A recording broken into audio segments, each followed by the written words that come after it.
C'est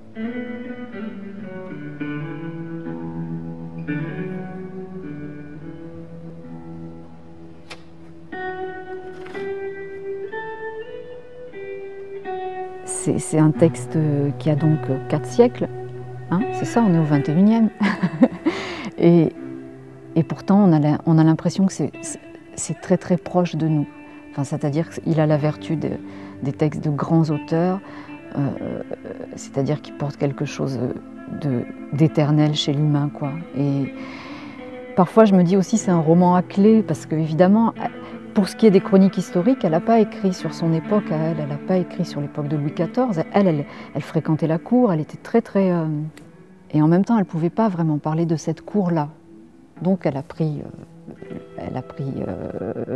quelques années la cour précédente pour raconter des choses de son présent à elle. Voilà.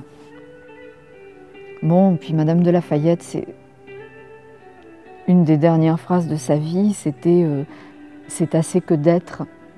Donc c'est vraiment quelqu'un qui s'est aussi penché sur l'humain, sur l'intériorité, et qui a su avoir la distance suffisante pour nous laisser un témoignage de l'humain.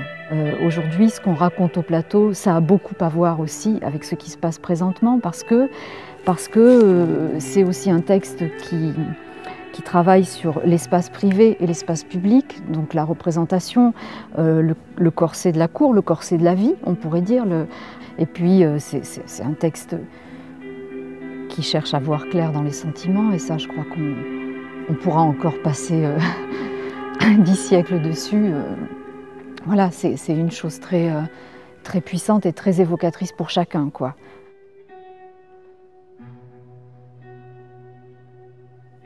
En fait, le geste d'adaptation, c'est déjà fait avec la pensée de ce que ça allait devenir presque. Même si c'était à des moments inconscients, puisqu'il n'y avait pas tout de suite le passage du plateau, mais l'adaptation a été faite justement pour donner des sortes de fils rouges pour le spectateur et pour qu'il se retrouve dans ces kyrielles d'histoire, dans ces espaces différents. Moi, j'ai toujours le sentiment que le théâtre n'est pas achevé quand on a fini les répétitions le soir de la première, mais qu'il continue après, et que c'est aussi dans ce miroir-là avec les spectateurs et dans le prolongement qui se fait pour eux que le spectacle continue. En fait, c'est une ode à l'imaginaire aussi de travailler sur un roman.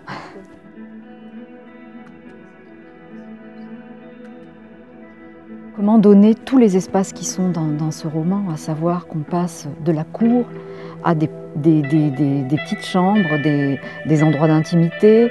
On part aussi à la campagne, on revient à Paris, on est dans la forêt. Enfin, le théâtre permet vraiment une audace, quoi, par rapport à ça, et même dans la plus grande simplicité, à savoir que pour le bal, ben, il suffit que 2 actrices se prennent la main et justement qu'il y ait une musique qui évoque le bal, et puis on n'a pas besoin du grand lustre qui descend, on n'a pas besoin des robes partout, on n'a pas besoin d'une foule. Finalement on l'a, et on l'a dans notre esprit, et c'est la force du théâtre aussi.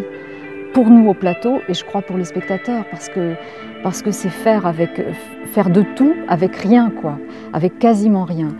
Et ça va de pair avec ce choix que j'ai fait, que ce soit uniquement des actrices qui jouent ce texte-là, justement parce que j'avais envie d'échapper au réalisme et d'être dans une chose proche de l'imaginaire, proche de la puissance d'un texte qui traverse les siècles et qui finalement peut sortir de son cadre, y compris scénographique, pour nous parler encore. Et la musique est venue là aussi vraiment en partenaire, c'est devenu un personnage.